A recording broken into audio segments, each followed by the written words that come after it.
UAC y el Centro de Investigación Interdisciplinaria de la Facultad de Filosofía presentan Tiempo y Memoria con Cecilia Figueroa. Comenzamos. Buenas tardes, bienvenidos a una emisión más de este programa. Hoy vamos a hablar de cómo se construye la historia, cómo se ha construido en México a través de al menos el siglo XIX y el siglo XX, quiénes la escriben, desde qué postura se escribe, y para eso nos acompaña el doctor Iván Mora Muro. Él, lo digo en broma y en serio, este año ha acudido a muchos lados a presentar el libro, valga la redundancia, más presentado del año, que es su tesis doctoral, Los historiadores, una comunidad del saber, México, 1903-1955, y le pedí que nos acompañara el día de hoy para que nos desvele, nos desmienta algunas ideas que tenemos de que la historia es inmaculada, de que quienes la escriben no tienen emociones, ideologías, dogmas, creencias, etcétera. Hola Iván, muchas gracias por acompañarnos. Muchas gracias por la invitación, Ceci. Gracias a ti.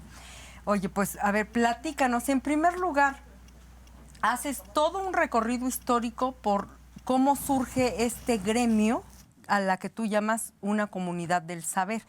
Y lo primero que quiero que nos platiques es, evidentemente, cuando se empieza a escribir la historia en México, no la escriben los historiadores porque la profesión no existe como tal, ¿no? Y en ese sentido, tú en este libro nos hablas de cómo los primeros historiadores son filósofos, son filólogos, son abogados, y ellos van formando a su vez a otros que no son historiadores. Desde ese sentido, Iván, ¿cómo escriben estos hombres no historiadores la historia de México? Bien, pues bueno, lo primero que quiero comentar, el siglo XIX ya hay historiadores pues, muy famosos, ¿no? Uno de ellos, multicitado, Justo Sierra, ¿no? Finales del siglo XIX, durante el Porfiriato. Y estos historiadores, estilo Justo Sierra, que él es positivista, declarado positivista, spenceriano, tienen múltiples libros de historia, la evolución del pueblo mexicano y otros más, ¿no? Que tienen ese toque empirista, pero además este cientificismo muy del siglo XIX. Entonces hay libros individuales, se puede decir, historiadores individualizados, firman como tal, obviamente, como lo hace cualquier historiador en la actualidad.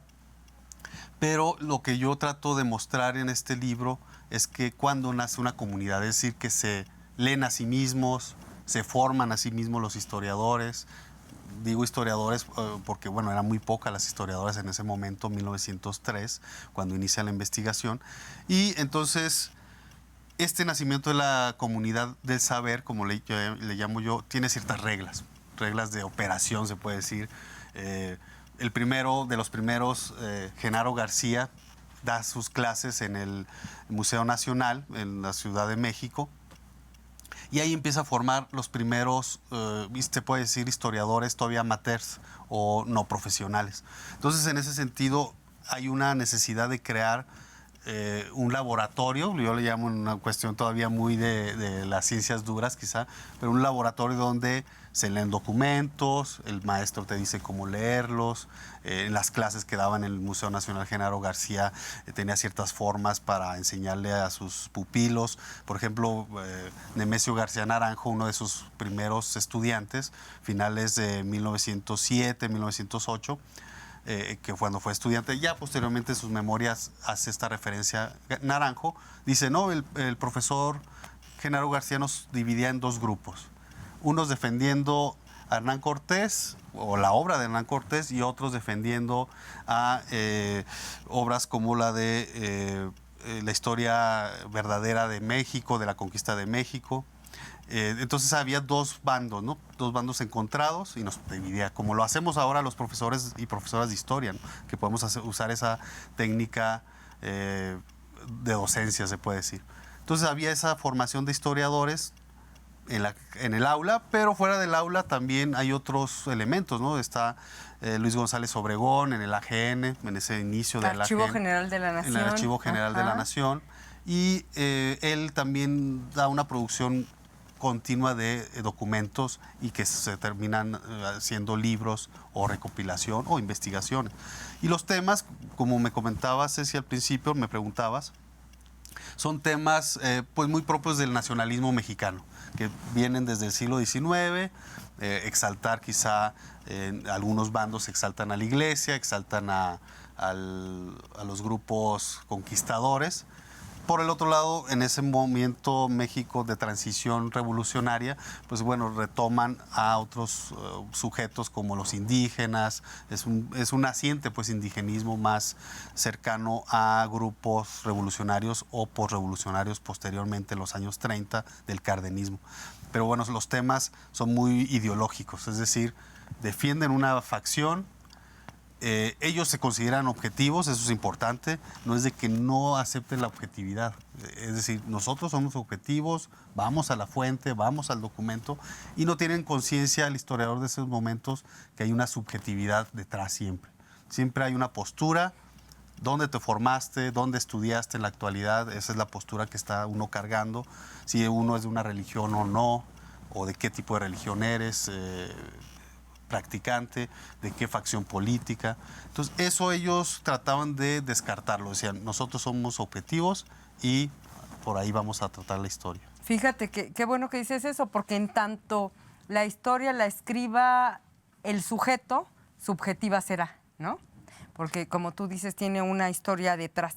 Pero qué bueno que tocas este tema, porque decías que Justo Sierra, recordemos que fue por años ministro de Educación y no me acuerdo de qué más durante el Porfiriato. Evidentemente don Justo Sierra no era de profesión historiador porque no existía la profesión, ¿no? Pero tú dijiste que era positivista y cientificista.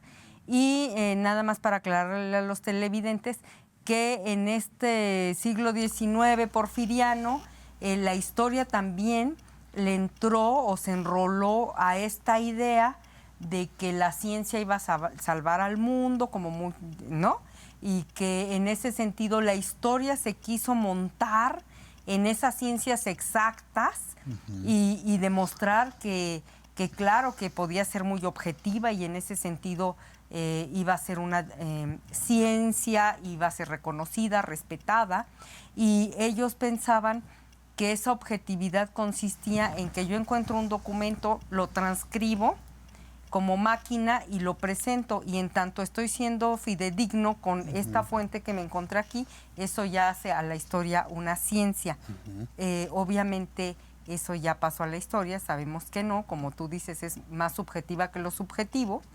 Y háblanos de este momento, Iván, porque tú, de hecho, si mal no recuerdo, es el primer capítulo en donde retomas una coyuntura fundamental para la historia de México, que es la conmemoración del centenario de la independencia de México en 1910.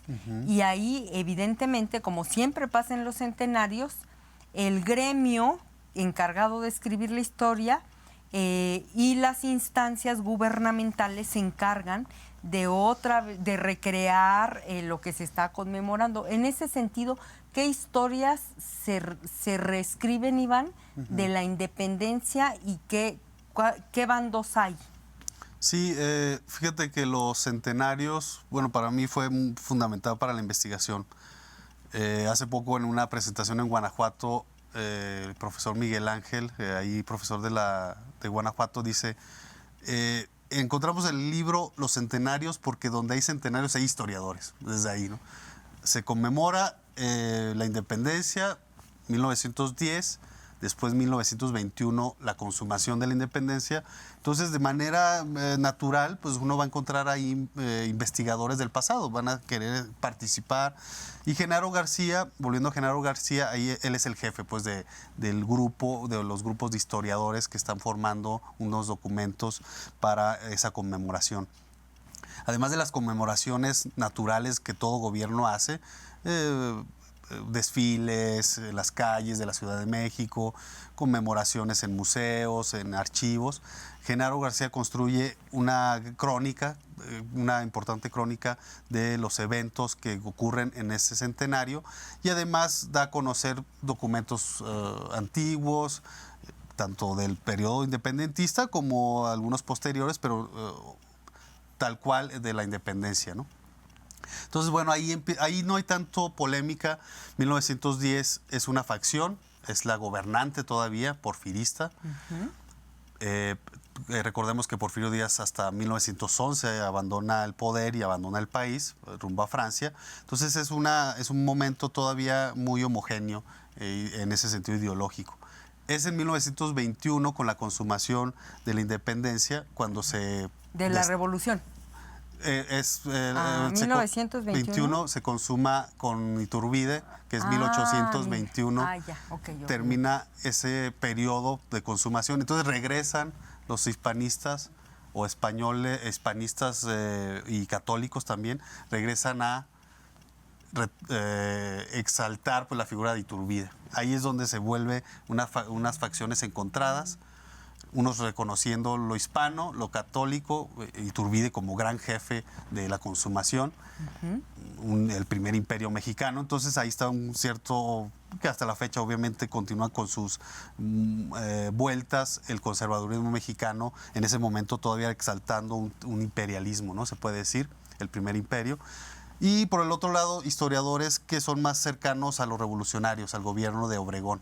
Hacen su propio festejo en la Ciudad de México y en otras partes del país, y entonces exaltan más a la figura del indígena. Entonces ahí se hace esa gran dicotomía más claramente en el centenario 1921 con esa consumación de la independencia, y además de exaltar a Iturbide, exaltan a Hernán Cortés como padre de la mexicanidad. Los hispanistas. Los hispanistas. Y los obregonistas, infiero que a Hidalgo, a Morelos y a los indígenas que hicieron la revolución de independencia social. Sí, hay los héroes patrios comunes, Morelos, Hidalgo, evidentemente, que bueno, ahí está obviamente en la historia mexicana un poco esquizofrénica o muy esquizofrénica que tenemos los países, en el caso de México, un sacerdote, bueno, Hidalgo como héroe patrio, y se diluye un poco su sacerdocio, ¿no? Aunque sabemos que es sacerdote los mexicanos, pero tratamos de no recordarlo mucho. Morelos también son los grandes héroes patrios de la independencia. Entonces hay esa paradoja, se puede decir, pero los centenarios, insistiendo en eso, sí vuelven a ser o se convirtieron para mí en claves para encontrar qué estaban haciendo los historiadores en formación y todavía no profesionales, insisto, en esos momentos de principios del siglo XX. Pero fíjate cómo esto de iturbidistas, antiturbidistas, maximilianistas, republicanos, pareciera que es anacrónico, pero es cíclico, ¿te fijas? Cada que cambia radicalmente un gobierno, volvemos a poner el punto ahí, ¿no?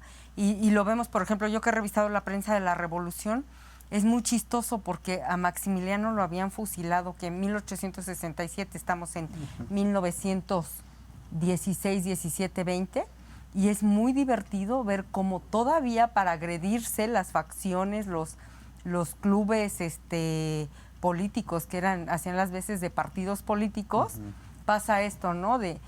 Para denostar al otro le dicen, y tú eres un maximilianista. Y tu abuelo fue general del ejército imperial, ¿no? Y se vuelve a repetir, hoy lo vemos, ¿no? Diciéndole al presidente en turno a todos los que no comulguen con ellos, conservadores, ¿no? Cuando dices, oye, pero es que ese es un término del siglo XIX, ¿no? A ver, defíneme qué es un conservador. Y entonces es muy para hacer política esto que tú dices, no solo de cómo se escribe la historia, sino cómo se utiliza el pasado para posicionarte en una ideología y en un dogma, ¿verdad? Sí, eso es importante. El pasado es un arma que tenemos que reconocerlo. El pasado se usa en ese sentido, para delegitimar al otro, la facción oponente. Como dices, si eres conservador, ligarlo con ciertos grupos pretéritos, iturbidistas, huertistas en la Revolución Mexicana, y bueno, cercanos a la Iglesia Católica, ¿no? Por ese lado. Entonces eso es importante tenerlo en cuenta porque los propios historiadores es parte de su entramado ideológico que están en una pugna política constante en un país como México. Entonces, en ese sentido, como iniciamos la plática, sí, tenemos que aceptar, los que estudiamos el pasado, que somos, que tenemos atrás un bagaje cultural, familiar, educativo, que determina mucho de cómo vemos las cosas, ¿no? Son lentes.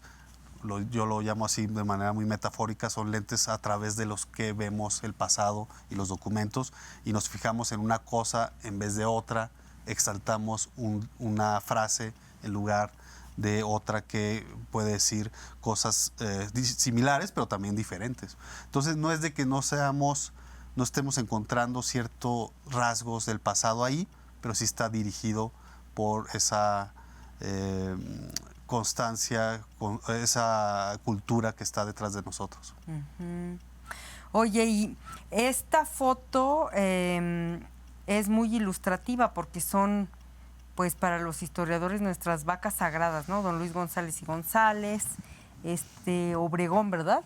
¿Cómo se llama? Es Luis González y González, Manuel Carrera Estampa, y al final está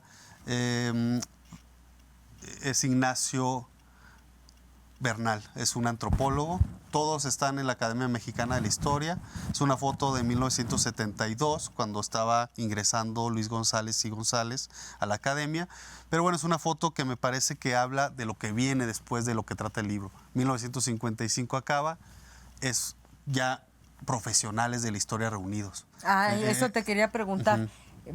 Por eso venía lo de la foto. Platícanos de cuándo se erigen en esta comunidad del saber como tal. Sí, el libro empieza en 1903, como lo comenté, voy rastreando esos momentos, centenarios, publicación en revistas, instituciones, y un parteaguas, se puede decir, es la Universidad Nacional, todavía no autónoma hasta 1929, pero en 1927 se crea la licenciatura en Historia en la Ciudad de México, en la Universidad Nacional, y ese es un parteaguas para mí importante. La Universidad Nacional, actualmente autónoma de México, es el primer semillero de profesionales, muy paulatinamente, evidentemente, muy gradual.